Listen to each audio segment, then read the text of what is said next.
Imagine um lugar perfeito, um paraíso na Terra, onde tudo era puro e harmonioso. Este lugar é o Jardim do Éden, como descrito na Bíblia. Segundo o relato bíblico, Deus criou o homem, Adão, e a mulher, Eva, e os colocou neste jardim maravilhoso. O Jardim do Éden é introduzido no livro de Gênesis, o primeiro livro da Bíblia.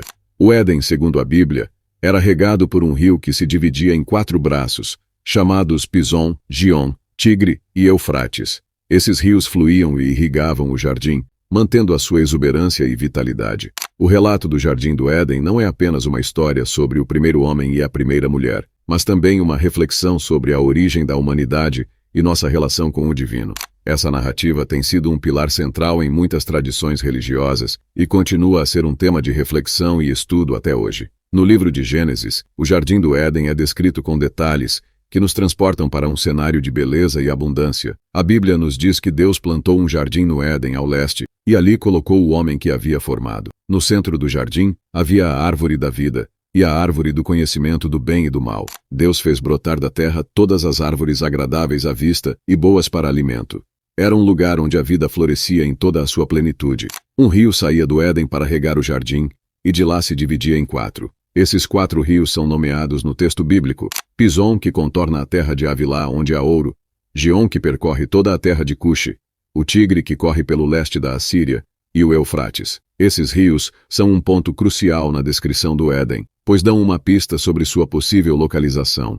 O Pison é descrito como rodeando a terra de Havilá, um lugar conhecido por seu ouro e pedras preciosas. O Gion, por sua vez, circunda a terra de Cuxi. Embora a localização exata dessas terras seja debatida, as menções aos rios Tigre e Eufrates são mais claras, pois esses rios ainda existem no mundo moderno e fluem pela região que conhecemos como Mesopotâmia, entre os atuais Iraque, Turquia e Síria. Essas descrições têm levado estudiosos e pesquisadores a tentar mapear o Jardim do Éden na geografia atual. A menção dos 4 rios cria uma imagem de um lugar onde a água era abundante e a vegetação luxuriante. Além disso, a presença de minerais preciosos e árvores frutíferas reforça a ideia de um paraíso terrestre. Os detalhes fornecidos no texto bíblico são específicos e evocativos, mas também deixam muitas perguntas sem resposta. Onde exatamente ficava Havilá e Cuxi? Como esses lugares se relacionam com a geografia que conhecemos hoje?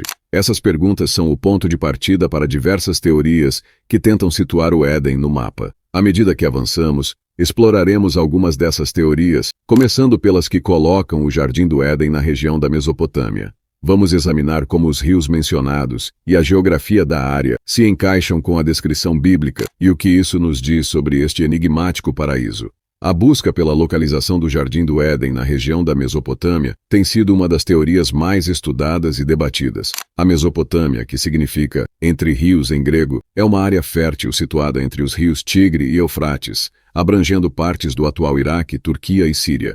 Esses 2 grandes rios são fundamentais na agricultura e no desenvolvimento histórico da região. Os estudiosos que apoiam a teoria de que o Éden estava na Mesopotâmia argumentam que a descrição dos 4 rios no Gênesis pode ser uma referência a estas grandes vias fluviais. O Tigre e o Eufrates são particularmente notáveis, pois são rios bem conhecidos e documentados na história antiga, desempenhando papéis essenciais nas civilizações Suméria, Acádia, Babilônica e Assíria. Além dos rios, foi aqui que algumas das primeiras cidades e sistemas agrícolas complexos foram estabelecidos, tornando-se um berço da civilização humana. Essa importância histórica e geográfica levou muitos a sugerir que o Éden poderia ter sido localizado neste centro antigo de desenvolvimento humano. No entanto, identificar o local exato do Jardim do Éden na Mesopotâmia continua sendo um desafio. As mudanças na geografia ao longo dos milênios, causadas por fatores como o movimento tectônico e as mudanças nos cursos dos rios, complicam a tentativa de localização precisa. Além da Mesopotâmia, há teorias que propõem outras localizações fascinantes para o Jardim do Éden. Uma das mais intrigantes é a que sugere que o Éden poderia estar na China. Esta teoria se baseia em interpretações alternativas das descrições bíblicas e em conexões históricas e geográficas. Na China antiga, há lendas e mitos que se assemelham ao relato bíblico do Éden. Por exemplo, a lenda chinesa do Jardim do Pêssego de Xiangmu, a rainha-mãe do Oeste, descreve um jardim celestial cheio de árvores frutíferas e vida abundante, guardado por uma deusa. Alguns estudiosos sugerem que esta lenda pode ter inspirado ou ser inspirada pelo relato do Éden na Bíblia. Outra teoria interessante propõe que o Jardim do Éden poderia estar localizado em Missouri, nos Estados Unidos. Esta ideia surgiu a partir de interpretações mais recentes e especulativas, que procuram identificar locais nos Estados Unidos com características que se assemelham ao paraíso bíblico. A teoria se baseia em paralelos simbólicos e geográficos, mas é amplamente considerada como uma interpretação menos convencional e mais controversa. Além dessas localizações, há outras teorias mais exóticas e modernas que sugerem que o Jardim do Éden poderia estar em lugares ainda mais inesperados, como no fundo do mar ou até mesmo em Marte. Essas teorias, embora sejam muito especulativas, são baseadas em interpretações criativas de textos antigos e descobertas científicas modernas. Por exemplo, alguns entusiastas afirmam que há evidências de estruturas geológicas em Marte que se assemelham a formações naturais vistas na Terra, como vales e montanhas. Eles argumentam que essas formações poderiam ter sido formadas por processos semelhantes ao que criaram o Éden descrito na Bíblia. Além disso, teóricos que propõem essa ideia afirmam que as imagens de satélites e rovers enviados a Marte mostram regiões que poderiam ter abrigado água no passado distante do planeta vermelho.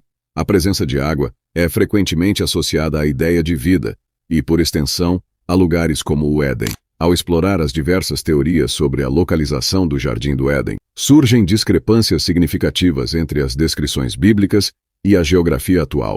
Uma das principais questões é a identificação dos 4 rios mencionados no livro de Gênesis. Os rios Tigre e Eufrates são bem conhecidos e ainda existem na região da Mesopotâmia, como mencionado anteriormente. No entanto, identificar os rios Pison e Gion é muito mais desafiador. As interpretações variam, com algumas teorias sugerindo que esses rios poderiam ser cursos d'água menores ou alterações geográficas ao longo do tempo que obscureceram sua identificação clara. Além disso, a divisão do rio que sai do Éden em 4 braços também levanta questões. Enquanto a geografia moderna mostra 2 grandes rios na Mesopotâmia, há debates sobre como esses rios se relacionam com a descrição bíblica de 4 rios fluindo do Éden. Outro ponto de discordância são as características físicas e a vegetação descritas no Éden. A descrição de árvores frutíferas e uma vegetação exuberante contrasta com o ambiente árido e semiárido que caracteriza a maior parte da Mesopotâmia atualmente. Essas discrepâncias geográficas e históricas alimentam o debate sobre a historicidade do relato do Éden. Alguns argumentam que as descrições são mais simbólicas do que geográficas, refletindo uma verdade espiritual ou moral mais profunda, em vez de um local físico específico. Outros continuam a procurar evidências concretas que possam ligar as descrições bíblicas a locais reais na Terra. Em última análise, a busca pelo Jardim do Éden continua a desafiar nossa compreensão e a nos levar a reconsiderar nossas ideias sobre a história antiga e a fé.